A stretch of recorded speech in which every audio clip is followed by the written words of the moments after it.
ಓಂ ಶ್ರೀ ಮಾತ್ರೇ ನಮಃ. ಶ್ರೀ ದೇವಿ ಖಡ್ಗಮಾಲಾ ಸ್ತೋತ್ರ ಅರ್ಥಚಿಂತನೆ ಭಾಗ 8.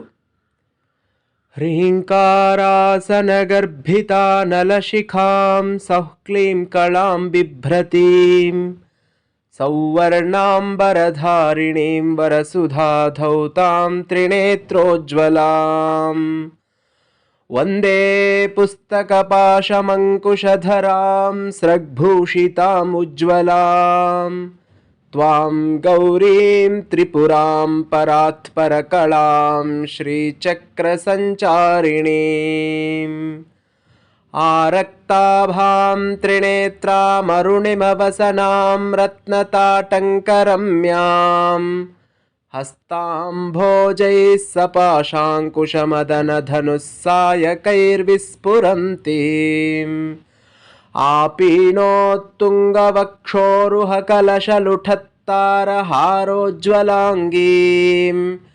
ಧ್ಯಾಯೇದಂಭೋರುಹಸ್ಥಾಮರುಣಿಮವದನಾಂ ಈಶ್ವರೀ ಈಶ್ವರಾಣಾಂ.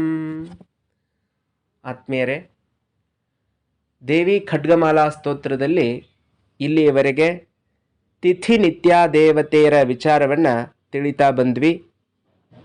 ಇಂದು ದಿವ್ಯೌಘ ಗುರವಃ, ಸಿದ್ಧೌಘ ಗುರವಃ, ಮಾನವೌಘ ಗುರವಃ ಅನ್ನುವಂತಹ ವಿಚಾರವನ್ನು ತಿಳಿಯುವ ಪ್ರಯತ್ನ ಮಾಡೋಣ. ಗುರವಃ ಎನ್ನುವಂತಹ ಶಬ್ದ ಗುರುಗಳು ಅನ್ನುವಂಥ ಅರ್ಥವನ್ನು ನೀಡುತ್ತೆ. ಉಕಾರ ಅಂತ ಪುಲ್ಲಿಂಗ, ಗುರು ಶಬ್ದ ಬಹುವಚನದಲ್ಲಿ ಗುರುಹು ಗುರು ಗುರವಃ ಅಂತ ಆಗತ್ತೆ. ಗುರವಃ ಅಂತಂದರೆ ಗುರುಗಳು. ದೇವತೆಗಳಲ್ಲಿ ಇರುವಂತಹ ಗುರುಗಳು, ಸಿದ್ಧರಲ್ಲಿರುವಂತಹ ಗುರುಗಳು, ಮನುಷ್ಯರಲ್ಲಿರುವಂತಹ ಗುರುಗಳು, ಈ ಎಲ್ಲ ಗುರುಗಳು ಕೂಡ ಪರಮೇಶ್ವರಿಯನ್ನು ಆರಾಧನೆ ಮಾಡಿದವರು ಅನ್ನುವಂಥದ್ದು ಇದರ ಅರ್ಥ. ದೇವಿಯನ್ನು ಉಪಾಸನೆ ಮಾಡಿದಂತಹ ಬಹಳ ಪ್ರಸಿದ್ಧವಾದಂತಹ 13 ಜನರ ಹೆಸರನ್ನು ನಾವು ಹಿಂದೆ ನೋಡಿದ್ವಿ. ಮನುಃ, ಚಂದ್ರಃ, ಕುಬೇರಶ್ಚ, ಮನ್ಮಥಃ, ಲೋಪಾಮುದ್ರಾ ತಥಾ ಅಗಸ್ತ್ಯಃ, ಸ್ಕಂದಃ, ವಿಷ್ಣುಃ ತಥಾ ಶಿವಃ, ದತ್ತಾತ್ರೇಯಃ, ದೂರ್ವಾಸಶ್ಚ ಅಂತ ತಿಳಿದಿದ್ವಿ. ಹಾಗೆ ಇಲ್ಲಿ ಬರುವಂತಹ ಪರಮೇಶ್ವರ, ಪರಮೇಶ್ವರಿ ಇದು ದಿವ್ಯೌಘ ಗುರವಃ. ದಿವ್ಯ ಅಂತಂದರೆ ದೇವಲೋಕ. ದೇವಲೋಕದ ಗುರುಗಳು ಪರಮೇಶ್ವರ, ಪರಮೇಶ್ವರಿ. ಅನಂತರ ಮಿತ್ರೇಶಮಯಿ, ಷಷ್ಟೀಶಮಯಿ, ಉಡ್ಡೀಶಮಯಿ, ಚರ್ಯಾನಾಥಮಯಿ, ಲೋಪಾಮುದ್ರಾಮಯಿ, ಅಗಸ್ತ್ಯಮಯಿ ಇವರೆಲ್ಲರೂ ಕೂಡ ಪರಮೇಶ್ವರಿಯನ್ನು ಆರಾಧನೆ ಮಾಡಿದಂಥವರು. ಸರಳವಾದಂಥ ಅರ್ಥ ಮತ್ತು ಸಾಮಾನ್ಯವಾದಂಥ ಅರ್ಥ. ಆದರೆ ಈ ನಾಮಗಳಲ್ಲಿ ವಿಶೇಷವಾದಂಥ ಅರ್ಥಗಳೂ ಕೂಡ ಇದೆ. ಮಿತ್ರೇಶಮಯಿ ಅಂತ ನೋಡಿದ್ರೆ, ಮಿತ್ರ ಅಂತಂದರೆ ಸೂರ್ಯ ಭಗವಂತನಿಗೆ ಮಿತ್ರ ಅಂತ ಕರೀತಾರೆ. ಆ ಮಿತ್ರೇಶಮಯಿ, ಈಶ ಅಂತಂದರೆ ಒಡೆಯ ಅಥವಾ ಒಡತಿ.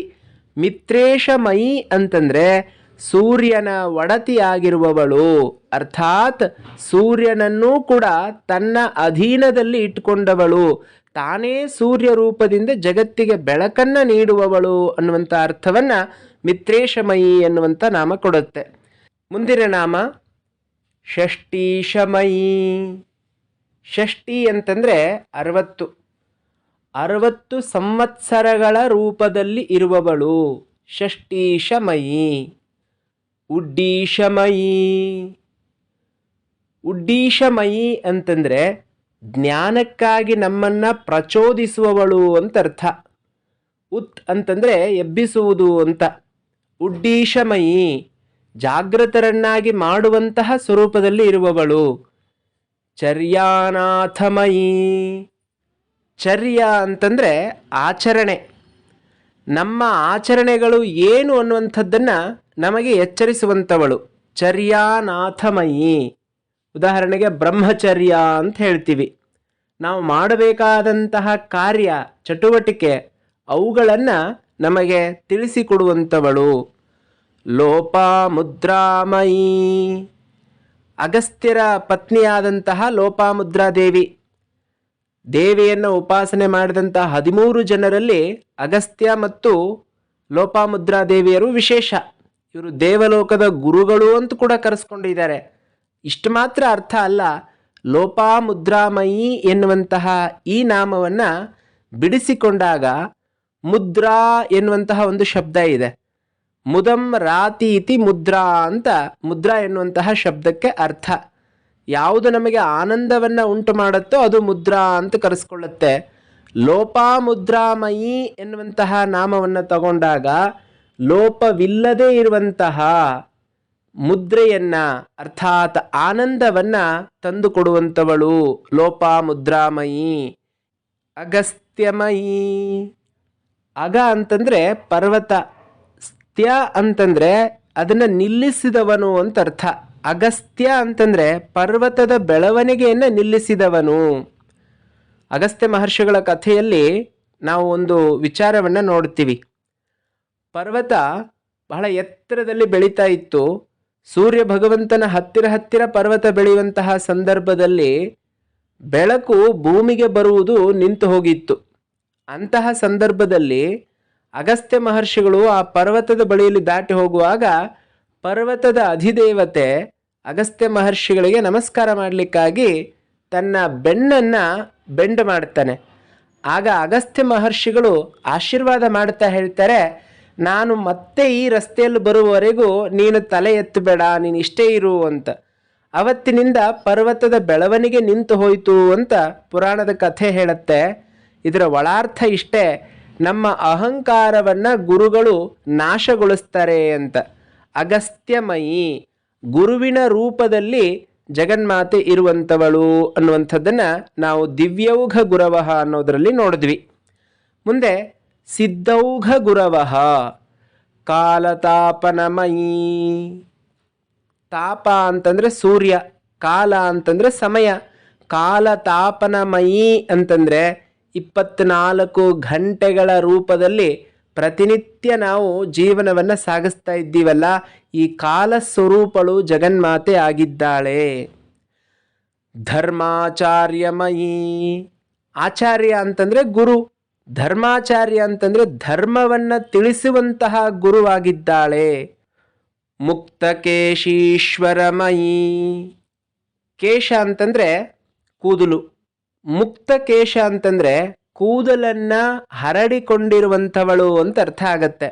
Literal meaning ತಗೊಳ್ಬಾರ್ದು. ಮುಕ್ತಕೇಶೀಶ್ವರಮಯಿ ಎನ್ನುವಂಥದ್ದಕ್ಕೆ ವಿಶೇಷವಾದಂಥ ಅರ್ಥ ಹೊಂದಿದೆ. ಕೇಶ ಅನ್ನುವಂತಹ ಶಬ್ದಕ್ಕೆ ಪಾಪ ಅನ್ನುವಂಥ ಅರ್ಥ ಇದೆ. ಕ್ಲೇಶ ಅಂತ ಕೂಡ ಅರ್ಥ ಆಗತ್ತೆ, ಅದು ದುಃಖ ಅಂತ. ನಾವು ಯಾವುದಾದ್ರೂ ದೇವಸ್ಥಾನಕ್ಕೆ ಹೋದಾಗ, ವಿಶೇಷವಾಗಿ ತಿರುಪತಿಗೆ ಭೇಟಿಯನ್ನು ನೀಡಿದಾಗ ಕೇಶಮುಂಡನವನ್ನು ಮಾಡಿಸ್ಕೊಂಡು ಬರ್ತೀವಿ. ಕಾರಣ ಏನು ಅಂತಂದರೆ, ಉಪನಿಷತ್ತುಗಳಲ್ಲೂ ಕೂಡ ಉಲ್ಲೇಖ ಇದೆ, ನಮ್ಮ ಪಾಪವೆಲ್ಲವೂ ಕೂಡ ಕೂದಲಿನ ತುದಿಗೆ ಬಂದು ನಿಂತಿರುತ್ತೆ. ದೇವಸ್ಥಾನಗಳಿಗೆ ಹೋದಾಗ ಕೇಶಮುಂಡನ ಮಾಡುವ ಮೂಲಕ ಪಾಪಗಳನ್ನು ಕಳ್ಕೊಳ್ತೀವಿ ಎನ್ನುವಂಥದ್ದು ಒಂದು ಪೌರಾಣಿಕವಾದಂತಹ ನಂಬಿಕೆ. ಹಾಗೆ ಮುಕ್ತಕೇಶೀಶ್ವರಮಯಿ ಎನ್ನುವಂತಹ ಈ ನಾಮದಲ್ಲೂ ಕೂಡ ನಾವು ಅದೇ ಅರ್ಥವನ್ನು ನೋಡ್ತಾ ಇದ್ದೀವಿ. ಮುಕ್ತ ಅಂತಂದರೆ ಬಿಡಲ್ಪಟ್ಟವಳು ಅಂತ. ಕೇಶ ಅಂತಂದರೆ ಪಾಪ, ಪಾಪಗಳಿಂದ ಮುಕ್ತದಾದಂತಹ ಈಶ್ವರಿ ಮುಕ್ತಕೇಶೀಶ್ವರಮಯಿ. ಅಂತಹ ಭಗವತಿಯನ್ನು ಅರ್ಚಿಸುವುದರಿಂದ ನಾವು ಕೂಡ ಮುಕ್ತಕೇಶರಾಗುತ್ತೀವಿ ಎನ್ನುವಂಥದ್ದನ್ನು ನಾವಿಲ್ಲಿ ತಿಳ್ಕೊಳ್ಬೇಕು. ದೀಪಕಲಾನಾಥಮಯಿ. ದೀಪಕಲಾನಾಥಮಯಿ ಅಥವಾ ಕಳಾನಾಥಮಯಿ. ಲ ಮತ್ತು ಲ ಎರಡು ಕೂಡ ಅಭೇದವನ್ನು ಹೇಳ್ತೀವಿ ನಾವು ಸಂಸ್ಕೃತದಲ್ಲಿ. ಕನ್ನಡದಲ್ಲಿ ದೀಪಕಳಾ ಅಂತಾಗತ್ತೆ, ಸಂಸ್ಕೃತದಲ್ಲಿ ದೀಪಕಲಾ ಅಂತ ಆಗತ್ತೆ. ಅರ್ಥ ಇಷ್ಟೇ, ದೀಪ ಅಂತಂದರೆ ದೇವರ ಮನೆಯಲ್ಲಿ ಹಚ್ಚಿಟ್ಟಂತಹ ಲ್ಯಾಂಪು. ಆ ದೀಪದ ಶಿಖೆ ಅಂದರೆ ಅದರ ಅಗ್ರಭಾಗ, ತುದಿ, ದೀಪದ ಅಗ್ರಭಾಗ ಅರುಣವರ್ಣದಲ್ಲಿ ಇರುವಂಥದ್ದು, ತೇಜೋಮಯವಾಗಿರುವಂಥದ್ದು. ಅಂತಹ ದೀಪಕಳಾನಾಥಮಯಿ, ದೀಪದ ಬೆಳಕಾಗಿರುವಂಥವಳು ಜಗನ್ಮಾತೆ ಆಗಿದ್ದಾಳೆ. ಇದು ಸಿದ್ಧೌಘ ಗುರುವಿನ ರೂಪದಲ್ಲಿ ಇರುವಂಥವಳು ಅಂತ ಗೊತ್ತಾಯಿತು. ಮಾನವೌಘ ಗುರವಃ ವಿಷ್ಣುದೇವಮಯಿ. ವಿಷ್ಣುದೇವನ ಸ್ವರೂಪದಲ್ಲಿ ಇರುವವಳು. ವಿಶಲ್ರು ವ್ಯಾಪನೆ ಎನ್ನುವಂಥ ಧಾತುವಿನಿಂದ ವಿಷ್ಣು ಅನ್ನುವಂತಹ ಶಬ್ದ ನಿಷ್ಪತ್ತಿಯನ್ನು ಪಡ್ಕೊಳ್ಳುತ್ತೆ. ಅಂದರೆ ಎಲ್ಲ ಕಡೆಗೆ ವ್ಯಾಪ್ತಳಾದವಳು ಅಂತ ಅರ್ಥ. ಅಥವಾ ವಿಷ್ಣುವಿನ ರೂಪದಲ್ಲಿ ಇರುವವಳು. ಪ್ರಭಾಕರ ದೇವಮಯಿ. ಪ್ರಭಾಕರ ಅಂತಂದರೆ ಸೂರ್ಯ, ಸೂರ್ಯನ ರೂಪದಲ್ಲಿ ಇರುವವಳು. ಅಷ್ಟು ಮಾತ್ರ ಅಲ್ಲ, ಹಿಂದೆ ಕೂಡ ಈ ಅರ್ಥವನ್ನು ಕೊಡುವಂತಹ ಒಂದು ನಾಮ ಇತ್ತು, ಮಿತ್ರೇಶಮಯಿ ಅಂತ. ಆದರೆ ಇಲ್ಲಿ ಪ್ರಭಾಕರಮಯಿ ಅಂತ ಹೇಳಿದ್ದಾರೆ ಅಂದರೆ ಏನೋ ವಿಶೇಷವಾದಂಥ ಅರ್ಥ ಇದೆ ಅಂತ ಅರ್ಥ. ಪ್ರಭಾ ಅಂತಂದರೆ ನಮ್ಮ ದೇಹದ ಸುತ್ತಲೂ ಒಂದು ಕಾಂತಿ ಅನ್ನುವಂಥದ್ದು ನಿರ್ಮಾಣ ಆಗತ್ತೆ. ಸಾಧನೆ ಮಾಡ್ತಾ ಹೋದರೆ ಇದರ ಅರ್ಥ ನಮಗೆ ಗೊತ್ತಾಗತ್ತೆ. ಕರ ಅಂತಂದರೆ ಮಾಡುವುದು, ಕರೋತಿ ಕುರುತಃ ಕುರ್ವಂತಿ ಅಂತ ನಾವು ಕ್ರಿಯಾಪದವನ್ನು ನೋಡಿದಾಗ ಕರ ಅಂತಂದರೆ ಮಾಡೋದು ಅಂತ ಅರ್ಥ. ಪ್ರಭಾಕರ ಅಂತಂದರೆ ಪ್ರಭೆಯನ್ನು ಉಂಟು ಮಾಡುವಂತಹ ದೇವ ಸ್ವರೂಪದಲ್ಲಿ ಇರುವವಳು ಪ್ರಭಾಕರ ದೇವಮಯಿ. ತೇಜೋ ದೇವಮಯಿ. ಈ ಸಾಧನೆಯನ್ನು ಮಾಡ್ತಾ ಮಾಡ್ತಾ ಹೋದಾಗ ಮನುಷ್ಯನಲ್ಲಿ ಒಂದು ತೇಜಸ್ಸು ಅನ್ನುವಂಥದ್ದು ಉತ್ಪತ್ತಿಯಾಗತ್ತೆ. ಅಂತಹ ತೇಜಸ್ಸಿನ ರೂಪದಲ್ಲಿ ಇರುವವಳು ತೇಜೋಮಯೋದೇವಿ, ತೇಜೋ ದೇವಮಯಿ. ಮುಂದುವರೆದು ಮನೋಜ ದೇವಮಯಿ. ಮನೋಜ ಅಂತಂದರೆ ಮನಸ್ಸಿನಿಂದ ಹುಟ್ಟಿದವನು. ಮನಸ್ಸಿನಿಂದ ಹುಟ್ಟಿದವನು ಅಂತಂದರೆ ಕಥೆ ನಮಗೆ ಗೊತ್ತಿದೆ. ಹಿಂದೆ ಪರಮೇಶ್ವರ ತನ್ನ ಪತ್ನಿಯಾದಂತಹ ಸತಿಯನ್ನು ಕಳ್ಕೊಂಡಾಗ ದೀರ್ಘವಾದಂತಹ ತಪಸ್ಸಿಗೆ ತೊಡಗಿದ್ದ. ಆಗ ಒಬ್ಬ ರಾಕ್ಷಸ ಬ್ರಹ್ಮನಿಂದ ವರವನ್ನು ಪಡ್ಕೊಂಡ, ತಾರಕಾಸುರ. ನನಗೆ ಸಾವು ಅನ್ನುವಂಥದ್ದು ಬರೋದಾದರೆ ಅದು ಶಿವನ ಪುತ್ರನಿಂದಲೇ ಬರಬೇಕು ಅಂತ. ಆದರೆ ಸತೀದೇವಿ ಇಲ್ಲದ ಕಾರಣದಿಂದ ಶಿವ ದೀರ್ಘವಾದಂತಹ ತಪಸ್ಸಿನಲ್ಲಿದ್ದಾರೆ. ಆ ಶಿವನನ್ನು ಎಚ್ಚರಗೊಳಿಸುವುದಕ್ಕಾಗಿ ಎಲ್ಲ ದೇವತೆಗಳು ಸೇರಿ ಮನ್ಮಥನನ್ನು ಪ್ರೇರೇಪಿಸಿದರು. ಮನ್ಮಥ ಶಿವನ ಒಂದು ಧ್ಯಾನವನ್ನು ನಾಶ ಮಾಡುತ್ತಾನೆ ತನ್ನ ಪಂಚಬಾಣಗಳ ಮೂಲಕ. ಆಗ ಶಿವ ಮನ್ಮಥನನ್ನು ಸುಟ್ಟು ಹಾಕಿಬಿಟ್ಟಿದ್ದ. ಅನಂತರ ಪಾರ್ವತಿಯ ಕೃಪೆಯಿಂದ ಅವನು ಹುಟ್ಟುಕೊಳ್ಳುತ್ತಾನೆ, ಮತ್ತೆ ಜೀವವನ್ನು ಪಡ್ಕೊಳ್ತಾನೆ. ಅದು ಎಲ್ಲರ ಮನಸ್ಸಿನಲ್ಲಿಯೇ ಅವನಿಗೆ ಜನ್ಮ, ದೇಹ ಅನ್ನುವಂಥದ್ದಿಲ್ಲ. ಹಾಗಾಗಿ ಅವನನ್ನು ಮನೋಜ ಅಂತ ಕರೀತಾರೆ. ಚಂದ್ರ ಅಂತ ಕೂಡ ಅರ್ಥ ಆಗತ್ತೆ ಇದಕ್ಕೆ. ನಮ್ಮ ಇಂದ್ರಿಯಗಳಲ್ಲಿ ಮನಸ್ಸು ಅನ್ನುವಂಥದ್ದು ಕೂಡ 11ನೇ ಇಂದ್ರಿಯವಾಗಿ ಕೆಲಸ ಮಾಡ್ತಾ ಇದೆ. ಅದನ್ನು ನಿಗ್ರಹ ಮಾಡಿದಾಗ ಮಾತ್ರ ನಾವೇನನ್ನಾದರೂ ಸಾಧನೆ ಮಾಡಲಿಕ್ಕೆ ಸಾಧ್ಯ ಆಗತ್ತೆ. ಹಾಗಾಗಿ ತಾಯಿಯೇ ಆ ರೂಪದಲ್ಲಿರುವಂಥವಳು ಮನೋಜ ದೇವಮಯಿ. ಚಂದ್ರನ ರೂಪದಲ್ಲಿ ನಮ್ಮ ಮನಸ್ಸಿನ ಅಧಿದೇವತೆಯಾಗಿ, ನಮ್ಮಲ್ಲಿರುವಂತಹ ಈ ಕಾಮದ ಅಧಿದೇವತೆಯಾಗಿ ಎಲ್ಲ ರೂಪದಿಂದ ಆ ತಾಯಿ ಇರುವುದರಿಂದ ಅವಳ ನಾಮಗಳನ್ನು ಹೇಳುವ ಮೂಲಕ ನಾವು ನಮ್ಮನ್ನು ನಿಗ್ರಹಿಸಿಕೊಂಡು ಆತ್ಮಜ್ಞಾನವನ್ನು ಪಡ್ಕೊಳ್ಬಹುದು ಅನ್ನೋದು ಇದ್ರ ವಿಶೇಷವಾದಂತಹ ಅರ್ಥ. ಕಲ್ಯಾಣ ದೇವಮಯಿ. ಕಲ್ಯಾಣ ದೇವಮಯಿ, ಏನೆಲ್ಲ ಒಳ್ಳೆಯದಾಗ್ತಾ ಇದೆಯೋ ಅದೆಲ್ಲದರ ಒಡತಿ ಆ ತಾಯಿ. ಹಾಗಾಗಿ ಅವಳನ್ನು ಕಲ್ಯಾಣ ದೇವಮಯಿ ಅಂತ ಕರೀತಾರೆ. ವಾಸುದೇವಮಯಿ. ವಸುದೇವಸ್ಯ ಅಪತ್ಯಂ ಪುಮಾನ್ ವಾಸುದೇವ. ವಾಸುದೇವ ಅಂತಂದರೆ ಕೃಷ್ಣ ಅಂತ ಅರ್ಥ. ಕೃಷ್ಣ ಸ್ವರೂಪದಿಂದ ಇರುವವಳು ಆ ತಾಯಿಯೇ. ರತ್ನದೇವಮಯಿ. ರತ್ನ ಸ್ವರೂಪದಲ್ಲಿರುವಂಥವಳು ಶ್ರೀರಾಮಾನಂದಮಯಿ. ರಾಮಾನಂದ ಸ್ವರೂಪದಲ್ಲಿ ಇರುವವಳು. ರಾಮಾನಂದ ಅಂತಂದರೆ ಪರಬ್ರಹ್ಮದ ಆನಂದ ಅಂತ ಅರ್ಥ. ಇಂತಹ ಪರಬ್ರಹ್ಮ ಆನಂದ ಚ್ಯುತವಾಗದ ಆನಂದ. ಲೌಕಿಕವಾದ ಎಲ್ಲ ಆನಂದಗಳು ಕೂಡ ಒಂದು ಹಂತದವರೆಗೂ ಮಾತ್ರ ಇರ್ತವೆ, ಅನಂತರ ಅವುಗಳು ದುಃಖಕ್ಕೆ ಕಾರಣ ಆಗ್ತವೆ.